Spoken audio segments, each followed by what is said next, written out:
it's time. Welcome to Mass Effect Andromeda Exploration and Discovery Official Gameplay Series Part 3!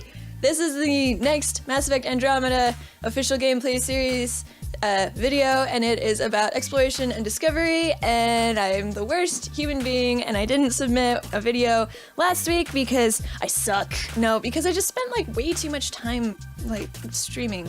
I'm real sorry about that, guys. There will be this video, and then I will try to get my regular upload on Saturday, so this is a freebie from me being really bad at life and not uploading last Saturday, and so here it is. Mass Effect Andromeda Exploration and Discovery Gameplay Series Part 3. Let's watch it!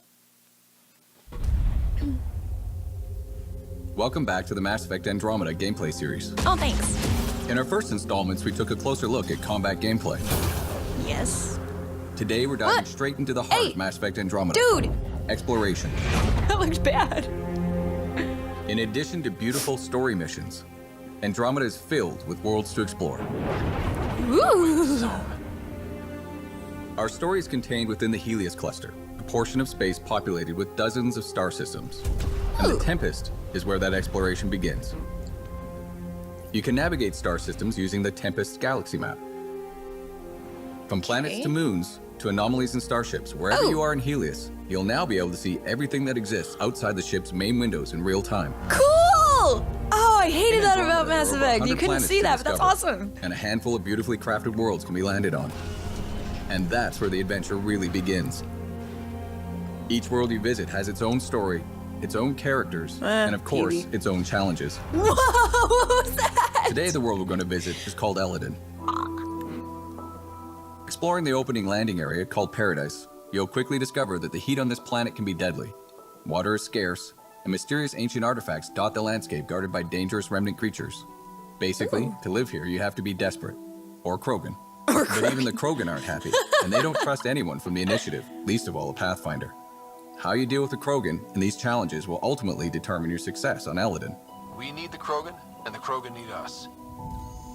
Before you set out, you'll get an update from your AI, pointing out key locations. This looks a lot like Dragon Age Inquisition. This was indeed supposed to be a golden world. We're going to start the adventure by heading over to the Krogan colony, but the choice of where to go is ultimately yours. Well, this looks a lot like Mako.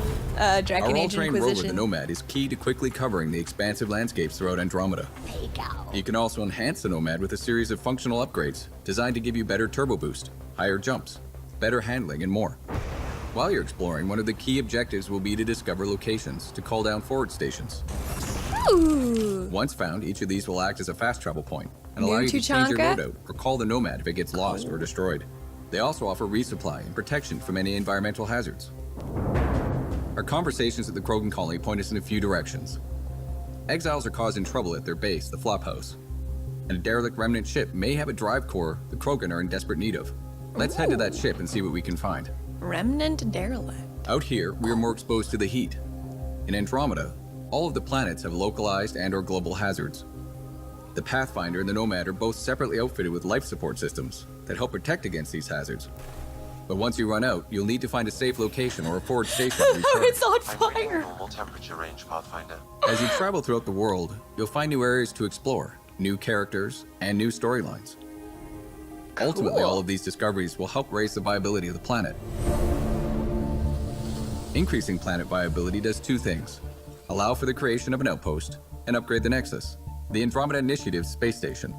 Before a planet can support an outpost, you'll first need to get its viability to at least 40% by pacifying threats, allying yourself to locals, solving environmental problems, and accomplishing specific tasks related to that planet's story. For example, in the case of Eladin, your relationship with the Krogan will determine whether you can build here or not. Regardless of whether you build an outpost, your exploration and discoveries will also give you Andromeda viability points. I'm glad we didn't have to Reaching see Sarah's thresholds face. will allow you to upgrade the Nexus and wake up more colonists from cryosleep. Who you decide to wake up will determine what perks and advantages you'll get. Will you wake up scientists to give you an edge in research and development? Military personnel to give you an edge in combat? Or merchants to give you a leg up when trading? Cool! But of course, not everything on these worlds will be Oh my so gosh, that's a black straightforward. hole. If that planet Andromeda doesn't holds have many black hole mysteries, physics, not I'm the gonna be least of really which is a upset. vast network of ancient vaults. Simply figuring out how to access one of these vaults is a challenge in and of itself that can take you across an entire world. Treasure! Treasure! Once inside, you'll need to rely on skills from every element of Andromeda gameplay, including exploration, environmental navigation, puzzle solving, and combat to get them back online, and then make it out alive. And then make it out alive. Thanks. And resolving the mystery of these vaults may just hold the key to survival in Andromeda. This is unbelievable. At its heart, Mass Effect Andromeda is a game of discovery and exploration. The choices you make and the places you go let you blaze your own unique trail through Andromeda. Very cool. Whether you're exploring the depths of a crashed starship or delving into the core of an active volcano, the more you engage with the world around you and the characters so in cool. it, the more that world will surprise you with what's waiting just around the corner. It's really gonna be something, isn't it? Ooh.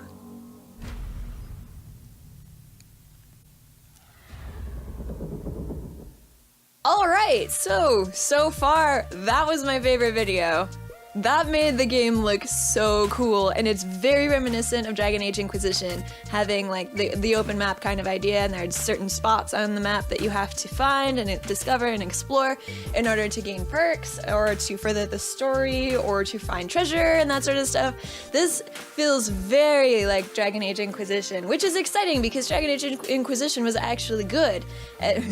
Actually good. I say that like Mass Effect Andromeda won't be good. I more mean to say that Dragon Age Inquisition was surprisingly good at melding really cool story and plot and gameplay and exploration. So it was like a really nice blend of those things. Kind of not as good as The Witcher, but very similar, because The Witcher just like, you know, it's so good. I'm surprised that they waited for part 3 of the Mass Effect Andromeda gameplay series to show this one, because this one was so far the best one. It was like very, very BioWare. The last 2 were more kind of just like gameplay features. They weren't nearly as interesting by comparison, because this is more BioWare. It's not perfectly BioWare, as I've said in my previous videos. BioWare is more like dramatic, huge space opera kind of games, and that's what they've been historically, and they might be taking a different approach and just like adapting. They might be adapting to the new audiences that are coming up, the new gaming audiences. But I hope that the exploration and the gameplay blend really well with an awesome story. I'm so excited. I'm still not gonna pre-order it.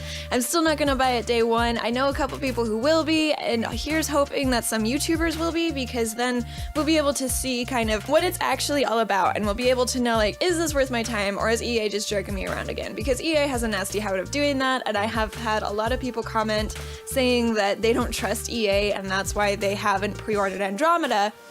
Hopefully this will regain BioWare's name and credibility, and hopefully Andromeda will be so good that everyone will flip out and just die from how awesome this is. I hope not everybody dies. That'd be terrible. Let's hope that nobody dies. But basically, let's just hope that this is awesome and that it goes really well. This so far, like I said, has been the best video, and I'm really surprised that they waited until part 3 to show it, but it makes me really excited. The planets look awesome. The exploration looks really cool and really interesting, and like a gigantic time sink for people who are completionists like me, who comb the map. I might do that. Have you guys ever done that? Like in Dragon Age Inquisition, I spent a lot of my time just like systematically going up and down the map to make sure I didn't miss anything. And I like made a grid so I knew where everything was. Oh, I'm embarrassed. But it was so good. It was so interesting to like find these secrets and find interesting things, and to further the plot without being led by the nose. You know how some games are like, hey, go this way to the big blinky thing in the foreground, and then in the background you got to go to that big blinky thing now. Blinky. Like, in Dragon Age Inquisition, it was nothing like that. It was like, hey, you stumbled upon a plot. Here, have a dragon. And you're like, ah! And hopefully, Mass Effect Andromeda is just like that, where it's like, hey, you found a plot. Look, a gigantic thing that's going to eat your face. And you're like, ah! And it's awesome. So, here's hoping, fingers crossed. It looks really good. It looks really exciting. I'm really, I want to be excited so bad. I want it to be good so bad, guys. But We will, of course, have to see, and hopefully it will exceed expectations and we will love it to death, and EA and BioWare will reclaim their name in the hearts and minds of all gamers. And if they don't, guess we can always wait for Cyberpunk. Anyway, thank you so much for watching this video. If you liked it, please smack that like button, leave me comments down below, and tell me what you thought. Please subscribe. I'd love to see you here again, and as always, I will see all of you wonderful people in the next video. Bye!